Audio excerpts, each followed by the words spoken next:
2019 county budget, according to county statute, must be put on display for 20 days. So, abiding by the calendar, I'll go through the summary of that today and ask for your tentative approval of it to be back here again on the 27th of December to take action on it finally after the 20 days. So I'll start, and I handed out a summary along with pie charts and tables that outline the budget, highlights of the budget. For 2019, we're looking at a county budget of $83,453,703. That is at a millage rate of 3.2925, which is the current millage rate, so there is no tax increase being proposed for 2019. This budget overall, the $83 million budget overall, is increasing by $6,965,000, or 9.1% for 2019. That is largely due to significant one-time expenditures, such as a new voting system and a 911 call handling phone system, which Bob Dowd alluded to earlier in the meeting.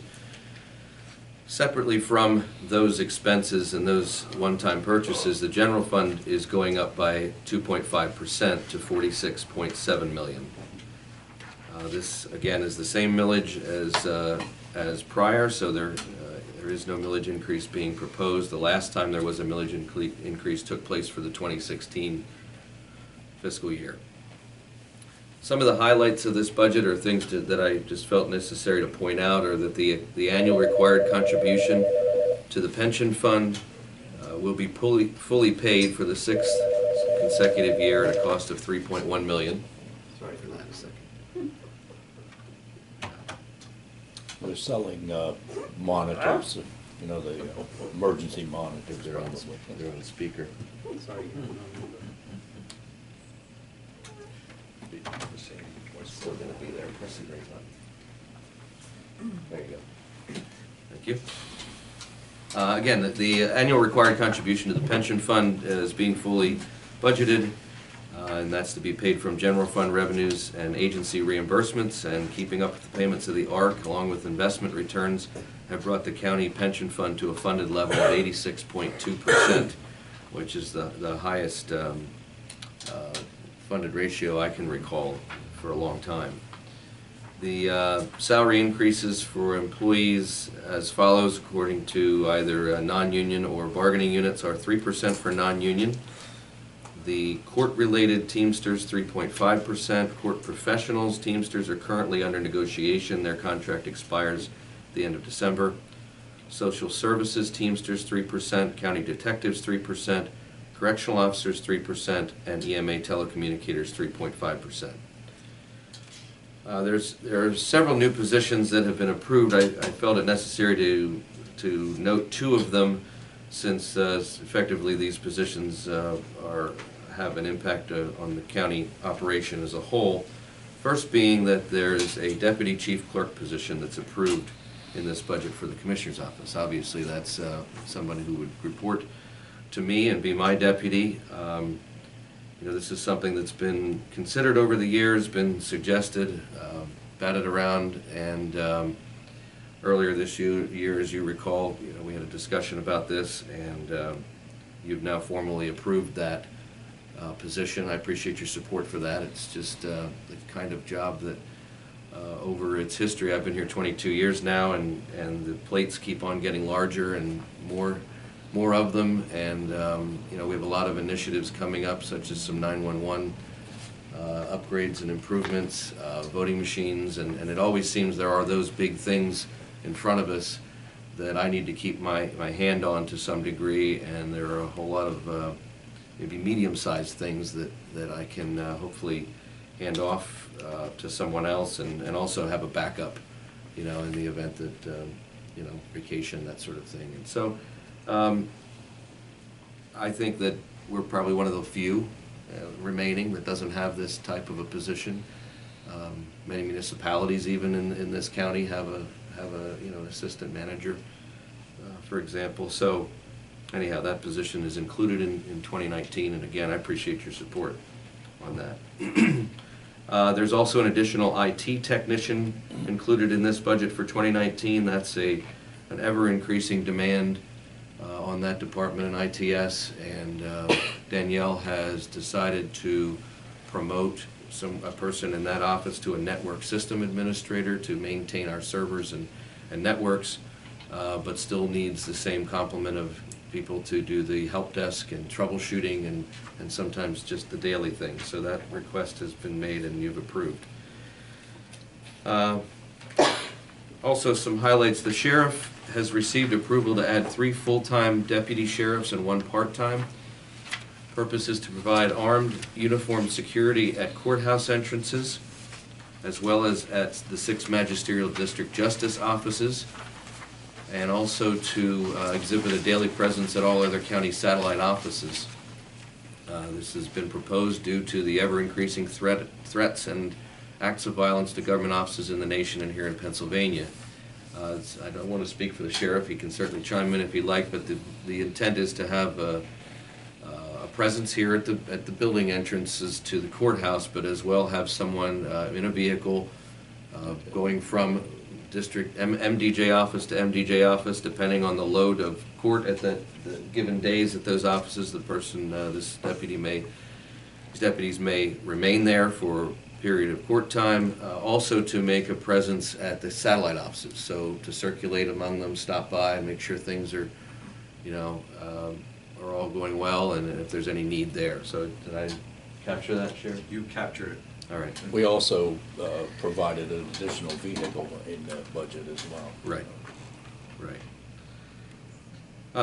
Also, the warden has received approval to implement a revised pay scale to combat the disparity of starting wages and lack of advancement opportunities when compared with other facilities in the region. We're in a bit of a competition, as we are in other departments as well, but in this case, we've experienced a 42% turnover rate since the beginning of 2018. There are currently 12 correctional officer positions that are vacant out of about 94, I think, positions. So that's a significant chunk of vacancies. And as a result, other officers are required to work mandatory shifts. They're averaging 45 mandatory shifts so far this year. That's pretty much 1 a week for every correctional officer down there, which means that they're on for 16 hours at least once a week. Some more if they choose to take those shifts voluntarily. As of the time we put the budget together, $528,000 has been spent on mandatory overtime because of vacancies. And so the warden is proposing to increase the base rate to $16.44 an hour for a starting correctional officer who has completed the 6-month probationary period and the required training. There are also going to be additional supervisory positions created, more of a structure, pyramid type structure there, so that correctional officers have room for advancement and an opportunity to advance, and hopefully that will encourage them to stick around longer and look for promotions in the ranks. So those two initiatives, I think, and they're both obviously in response to public safety. You'll see if you look in the charts, that's one of the categories in the budget that has gone up, and these 2 items here are significantly responsible for those increases. Employee health insurance premiums for the county are flat with no increase for 2019. This is almost unheard of. If you check around to businesses or employers anywhere, I think right now, few, if any, are seeing no increase, or even single-digit increases are unheard of right now. But we're fortunate here. We've had a few consecutive years of good experience. We've had few shock claims being those that are just very expensive, either procedures or treatments that tend to spike the claims. We also have a shock claim cap, which helps in our policy, so that any claim that is a shock claim will be capped at $85,000. Beyond that, there's another level of insurance that covers that. Obviously, we pay for that extra insurance, but in the long run, I believe that it helps to keep the claims more level. Also, there's been close monitoring of new enrollees and termed employees, so the Human Resources Department works hard at that. So if someone say they may resign effective the 2nd of the month. In the past, our coverage would then have taken them to the end of the month. Now they've split that month up, and the coverage will end. In that case, someone's in the first 2 weeks of the month, it'll be the 15th. If it's after the 15th, it'll be the 30th. So that has saved so far $95,000 this year in order by just monitoring that and staying on top of that, rather than just letting them ride out for the entire month. And finally, we belong to the Pennsylvania County Health Insurance Program, which is a cooperative of 21 counties. They have a lot of bargaining power. When they go to the carriers, they're representing 5,000 lives, and you know, have the ability to leverage that when they go for rates and things with our carriers. So that has also proven to be a benefit. So I'm very pleased to report that. We're also going to go to paying our premiums at 90% of the maximum premium. For years now, we've paid at the maximum premium, which is a sort of a safety net. So you pay the full amount of the premium that's to be expected. Therefore, there won't be any surprises. So if claims increase or claims go over what they are expected to be, there's a possibility of coming back with a surcharge unless you're paying the maximum, which is what we did. If we go to 90%, it's still 90% of expected, and that's where we have safely fallen the last several years, so we have a comfort level. We also have a reserve that is with P-CHIP right now, so that if we do go through that maximum layer, that reserve can absorb that. You know, my best analogy I can give is it's sort of like right-sizing your income tax, federal income tax. If you overpay, it's nice to, you know, get a little bit back in a refund. If you underpay, you owe. The goal is to get it right where it belongs, and that's essentially what we're doing here. Then we work with the money and gain the interest rather than, in your example, the IRS. Yes. Or not Yeah, for us, it would be P-CHIP. Premiums basically are going to be 10% lower because we won't be paying as much. And now the risk to this, of course, is that you know, if the claims fall where we expect, we won't get any sort of refund back. But you know, again, back to the analogy of the income. We work with the money. Deductibles and co-payments are not changing for 2019 for non-union, and the same are part of the collective bargaining agreement, respectively, for the unions. And the bigger part of the budget that I referred to, or the bigger part of the increases I referred to in the beginning, are capital projects. First paragraph there just sort of lays out what the capital project fund is and why it was created and so on. That's a carryover from my summary of prior years. So this is, you know, intended for spikes in the general fund or non-routine expenditures that we don't expect to happen for maybe years in between or only once. And so the capital project this year in 2018 was used for the repaving of the parking areas that serve the courthouse. 2019, expect to use the capital fund for the purchase of voter verifiable paper record voting systems, which has obviously been in the news lately and is something that's been directed by the governor, and also as a result of a lawsuit settlement that the state has agreed to over a suit with the Green Party. So depending on the final selection of a vendor, right now that cost is estimated to be between $1 million and $1.7 million. We have the upper end budgeted in this budget. So if it turns out that it comes in lower, that's a benefit to the capital fund, and then that money would stay there. Whatever is possibly less than $1.7 million. But according to Mike Anderson's estimates, you know, he does not expect it to be higher than that. And of course, it depends on, again, which vendor. If you go with poll books, not go with poll books. There are a lot of variables in this, so we budgeted to include all the variables. Also included are some funds to complete the parking at MHIDEI and also to construct a delivery entrance to the prison from Metro Drive.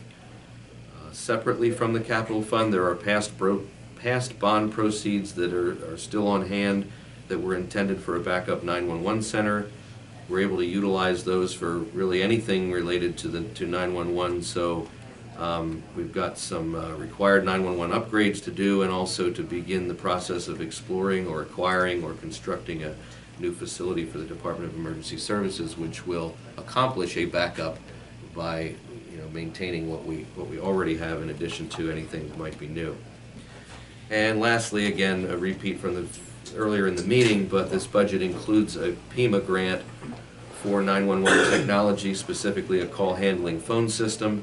That grant of $2,630,000 was awarded to Lebanon and York counties for the build-out of the hardware and infrastructure in partnership with York County. PEMA has been awarding grants such as this to support regional technology. They're trying to steer counties away from having their own standalone expensive systems to maintain. And so by partnering up, they are offering grants such as this, and this is a 100% funded grant with no match at all. That's the incentive PEMA's dangling out there. So it was a great score on the part of that department and Director Dowd, and you guys pointed that out earlier.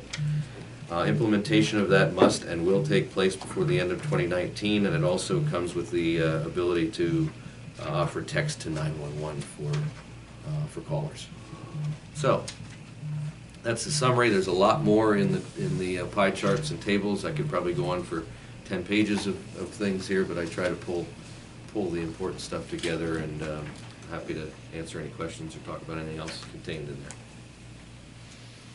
Anyone have any questions for Jamie? Then we're looking for a motion to tentatively approve this budget, is that correct? Correct, and establish the millage at 3.2925 mils, be on display for 20 days, and finally adopted on December 27th. Okay. Do I have a motion to that effect? Move to approve. Second? I have a motion and a second. Would either of you like to make any comments before we vote on it?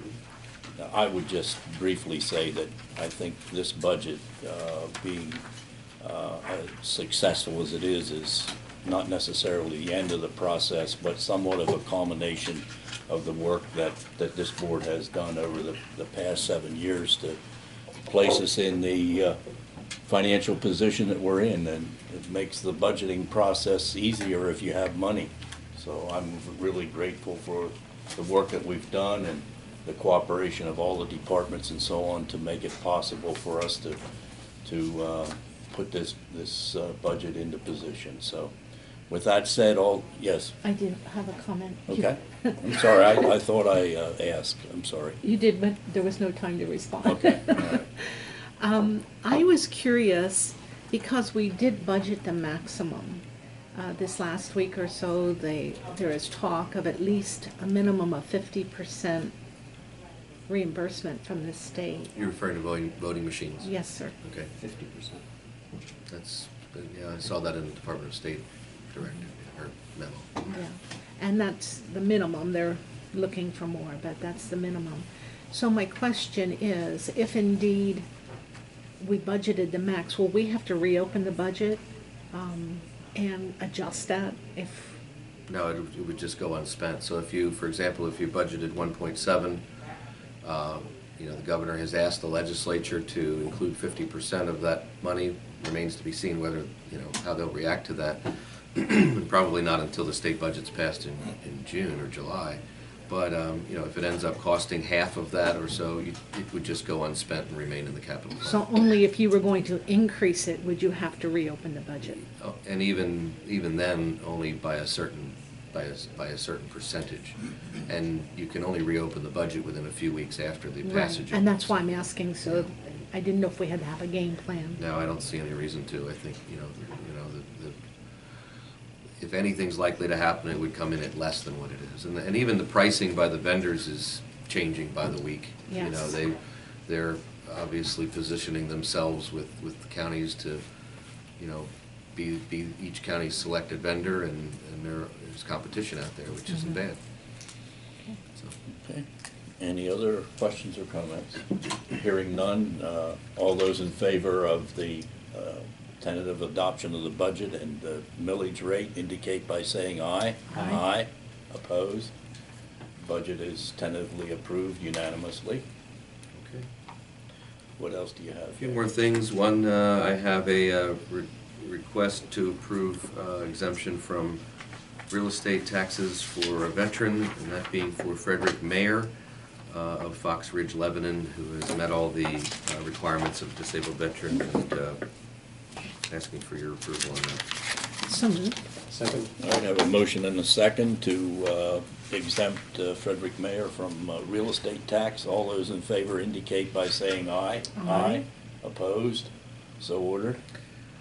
Next, I have an application for county liquid fuel aid from South Londonderry Township, and they would like to use their annual allocation toward general maintenance at a project cost of $7,000, their allocation being $6,991. Move to approve. Second. I have a motion and a second to grant the liquid fuels to South Londonderry Township. All those in favor indicate by saying aye. Aye. Opposed? So ordered. And I have two applications for hotel tax tourism grants, and I know they've circulated, or you've had copies provided. There's one from the Lebanon Valley Exposition Corporation for a grant for facility improvement program in the amount of $30,000 is that request, and then there's one from the Lebanon Valley Conservancy to help fund their Cornwall Heritage Trail map in the village of Cornwall, and that request is for $6,300. So I didn't know if you were prepared to act on those today. We can wait until the 20th if you'd like, or. I definitely saw the Cornwall Heritage Trail. I don't recall the one for the expo. Was that recent?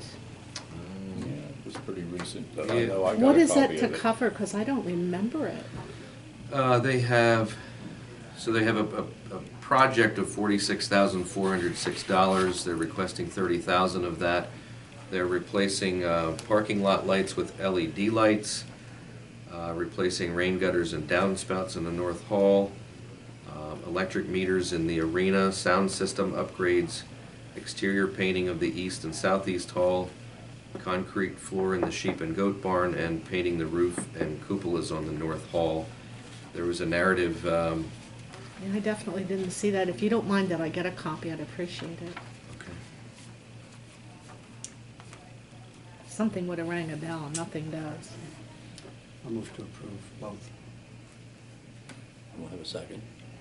I'll second them, but I would like a copy of it to read through. All right, I have a motion and a second to approve both those tourism fund grants, one to the Expo Center, one to the Lebanon Valley Conservancy. All those in favor indicate by saying aye. Aye. Opposed? So ordered. Is that That's it? everything I have. Okay. Yes. I have a motion to adjourn. So moved. Second. All right, we are adjourned. Thank you, everyone.